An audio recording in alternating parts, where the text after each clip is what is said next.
नमस्कार, get ready क्योंकि आज हम लोग ना एक बहुत ही एक्साइटिंग और फ्रेश वर्चुअल नेचर वॉक पर चलने वाले हैं। बस थोड़ी देर के लिए इमेजिन कीजिए कि आप एक खूबसूरत से पार्क में हैं। कल रात की बारिश के बाद एकदम फ्रेश और ठंडी हवा चल रही है और आपके चारों तरफ तरह तरह के प्लांट्स और एनिमल्स हैं। Okay, let's dive right into this amazing journey और एक्सप्लोर करते हैं हमारे आसपास के लाइफ की इस मैजिकल वैरायटी को। आज के इस वीडियो एक्सप्लेनर में हम समझेंगे इस खूबसूरत एंशंट कोट का डीप इकोलॉजिकल मीनिंग। ये सुभाषिता हमें बेसिकली ये बताता है कि ट्रीज खुद धूप में खड़े रहकर दूसरों को छांव देते हैं। उनके फ्रूट्स भी दूसरों के लिए ही होते हैं। अब देखिए, ये सिर्फ एक मॉरल लेसन नहीं है, बल्कि नेचर के आपस में डीपली कनेक्टेड होने का एक बहुत बड़ा प्रूफ है। एक ट्री सिर्फ एक नॉर्मल प्लांट नहीं होता, वो न जाने कितने बर्ड्स, इंसेक्ट्स और एनिमल्स के लिए फूड और शेल्टर प्रोवाइड करने वाली एक पूरी की पूरी दुनिया है। तो चलिए इस वर्चुअल वॉक पर हमारे साथ चलेंगे दो बहुत ही स्पेशल गाइड्स।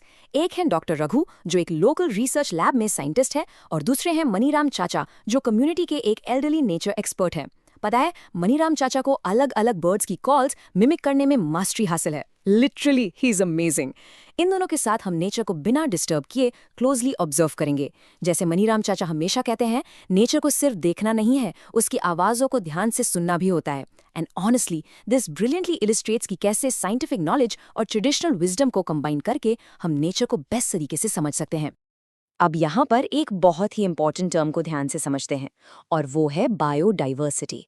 किसी भी एक पर्टिकुलर रीजन में मिलने वाले प्लांट्स और एनिमल्स की जो ये इमेंस वैरायटी होती है ना, उसे ही हम बायोडाइवर्सिटी कहते हैं। इस पूरे सिस्टम में हर एक लिविंग बीइंग का अपना एक डिस्टिंक्ट रोल होता है, और सब एक दूसरे पर डीपली डिपेंड करते हैं। जैसे ट्रीज हमें ऑक्सीजन और बर्ड्स को शेल्टर देते हैं, और वही एनिमल्स उनके फ्रूट्स खाकर सीड्स को स्प्रेड करने में हेल्प करते हैं। इंटरडिपेंडेंस का ये जो कॉन्सेप्ट है, यही बायोडाइवर्सिटी की सबसे बड़ी पावर है। अच्छा, कभी अपने घर के आसपास के प्लांट्स को ध्यान से देखिए, क्या सभी एक जैसे दिखते हैं? Absolutely not. हम इन प्लांट्स को इजीली 3 मेन साइंटिफिक ग्रुप्स में डिवाइड कर सकते हैं, based on their size, stem type और ब्रांचिंग। ये ग्रुप्स हैं हर्ब्स, श्रब्स और ट्रीज। हर्ब्स का साइज काफी शॉर्ट होता है और उनकी स्टेम एकदम ग्रीन और टेंडर होती है, जैसे एक tomato plant. Shrubs medium size के होते हैं, उनकी स्टेम हार्ड जरूर होती है पर थिन रहती है, और उनकी ब्रांचिंग बिल्कुल ग्राउंड के पास से निकलती है, जैसे रोज प्लांट। और ट्रीज, वो टॉल होते हैं, उनकी स्टेम बहुत थिक, ब्राउन और हार्ड होती है, और ब्रांचिंग काफी हायर अप द स्टेम होती है, जैसे एक बड़ा सा mango tree. So the crucial point is कि हम नेचर को सिर्फ स्टेम ऑब्जर्व करके कितनी आसानी से कैटेगराइज कर सकते हैं। लेट्स मूव ऑन और थोड़ा और क्लोज चलते हैं। जब हम किसी लीफ को क्लोजली जूम इन करते हैं तो उस पर जो थिन लाइंस का डिजाइन या पैटर्न दिखता है, उसे हम वेनेशन कहते हैं। ये पैटर्न मेनली 2 टाइप्स का होता है। पहला है रेटिक्युलेट वेनेशन, जहां एक थिक मिडल वेन के दोनों तरफ एक नेट जैसा यानी जाल जैसा पैटर्न बना होता है। हिबिस्कस का पत्ता इसका एक बहुत ही ग्रेट एग्जाम्पल है। दूसरा टाइप है पैरेलल वेनेशन, जहां लीव्स पर सारी वेन्स एक दूसरे के बिल्कुल पैरेलल चलती हैं। ग्रास या बनाना लीफ को याद कीजिए, उनमें एग्जैक्टली यही पैरेलल डिजाइन होता है ना अमेजिंग कि नेचर की डिटेलिंग कितनी प्रिसाइज है। अब प्लांट के उस हिस्से की बात करते हैं जो हमें आम तौर पर दिखता ही नहीं। Let's dig beneath the surface and look at roots. दोस्तों, रूट्स भी सभी प्लांट्स की सेम नहीं होती। यहाँ 2 मेजर रूट सिस्टम्स एग्जिस्ट करते हैं, टैप रूट और fibrous roots. Tap root system में सिर्फ एक सिंगल डीप मेन रूट होती है, जिसमें से स्मॉलर साइड रूट्स निकलती हैं, जैसे मस्टर्ड प्लांट यानी सरसों का पौधा। On the other hand, fibrous roots बिल्कुल एक बुशी झाड़ू की तरह दिखती हैं। इसमें स्टेम के बेस से बहुत सारी सिमिलर साइज की थिन रूट्स एक साथ निकलती हैं, ठीक वैसे ही जैसे कॉमन ग्रास में होती हैं। चलिए अब थोड़ा और जूम इन करके सीधे सीड्स पर फोकस करते हैं। क्या आपने कभी चिकपी यानी चने और मेज यानी मक्की के सीड को ध्यान से तोड़कर देखा है? सीड के अंदर के इन पार्ट्स को हम कॉटिलीडॉन कहते हैं। चिकपी सीड आसानी से 2 हाफ्स में स्प्लिट हो जाता है, इसलिए ऐसी प्लांट्स को हम डाइकॉटिलीडॉन्स या सिंपली डाइकॉट कहते हैं। पर वही मेज सीड का सिर्फ एक ही थिन कॉटिलीडॉन होता है, जिसे हम मोनोकॉटिलीडॉन या मोनोकॉट कहते हैं। सोचो, एक छोटे से सीड में भी कैटेगराइजेशन का कितना सॉलिड एविडेंस छुपा हुआ है। इन सभी कॉन्सेप्ट्स का सबसे माइंड ब्लोइंग हिस्सा पता है क्या है? गाइस, नेचर का लिटरली अपना एक सीक्रेट कोड है।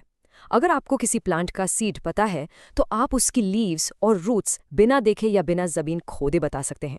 नो वे राइट, पर ये सच है।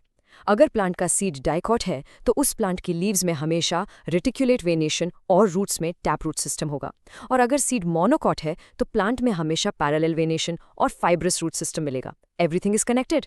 लीव्स का पैटर्न और अंडरग्राउंड रूट्स बिल्कुल परफेक्ट सिंक में काम करते हैं।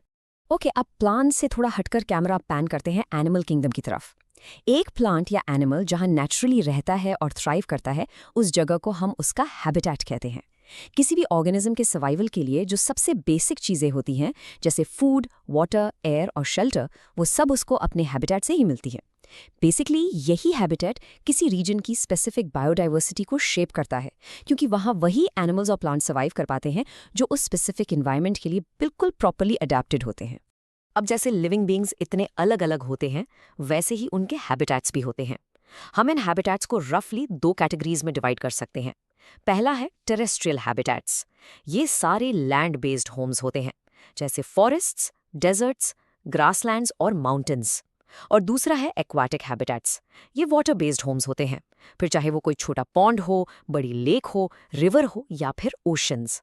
और हाँ, फ्रॉग्स जैसे कुछ स्पेशल एनिमल्स भी होते हैं जो लैंड और वाटर दोनों जगह नेचुरली रह सकते हैं। उन्हें हम एम्फीबियंस कहते हैं। और this brilliantly illustrates the whole concept of adaptation. जरा इस मैग्निफिसेंट टाइगर को देखिए, जो अपने एनवायरनमेंट में कितना ज्यादा कंफर्टेबल है। ये एक प्राइम एग्जाम्पल है एक ऐसे एनिमल का जो अपने टेरेस्ट्रियल हैबिटेट के लिए परफेक्टली एडेप्टेड है।